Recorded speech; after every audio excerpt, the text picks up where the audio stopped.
چې دې سره د انسانانو دا نسل باقي پاتې کېږي.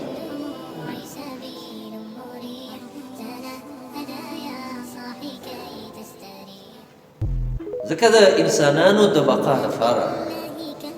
او د دنیا د آبادۍ لپاره دا خبره ضروري ده چې د مسلمانانو منځ کې بلکې د ټولو حیواناتو په منځ کې الله رب العالمین دا د جوړې دا سوچ اچولی جوړه یې ورله پیدا کړې. یو ځای الله رب العالمین قرآن مجید کې یو ځای فرمایلی دي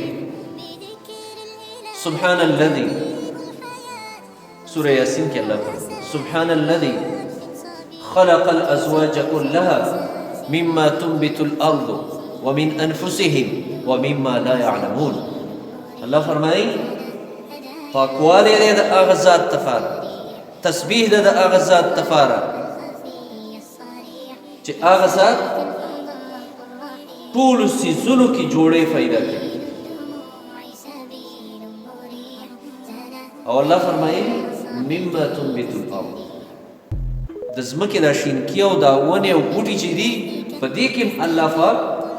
نر او ماده پیدا کړي نارینه او زنانې ورپسې پیدا کړي ومن انفسهم د دوی د انسانانو په نفسونو کې هم د دوی د نفس نه الله پاک د دوی بیبیانې هم پیدا کړي ومما لا يعلمون او هغه څه کې الله جوړې پیدا کړي دي چې د دوی په علم کې هم نشته. یعنې ډېر څیزونه داسې دي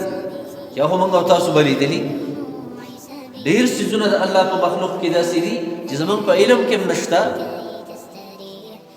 یا دا دی چې د هغه زمانې نه وروستو به راځي هغې کې هم الله رب العالمین جوړې پیدا کړي. ځکه نسل هغه وخت کې کېږي چې کله جوړی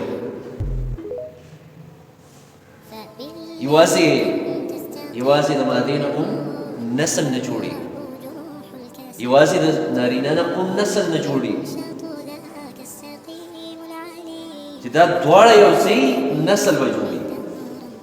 دنیا به آبادي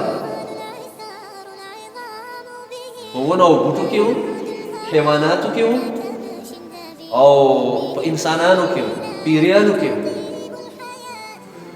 دې ټولو کې الله رب العالمین دا د زواج او د جوړه کېدو دا ماده الله یې یو ځای الله رب العالمین قرآن مجید کې فرمایي ومن كل شيء خلقنا زوجين لعلكم تذكرون. الله فرمایي هر چیز نه ما جوړه پیدا کړې نارینه نر او ماده دا مې پیدا کړي هر چیز کې کل شی عموم دی هر چیز کې. الله فرمایي دې لپاره چې تاسو د دې خبرو نه لږ عبرت واخلئ لږ تذکیر ترې نه واخلئ الله ځان ته رایاد ځکه دا د الله رب العالمین فضل دی او د الله یو لوی نعمت دی د نسل انساني لپاره او د دوی د باقي ساتلو لپاره الله رب العالمین دا یو عمل دا جاری کړی دی چې هغې ته نکاح وایي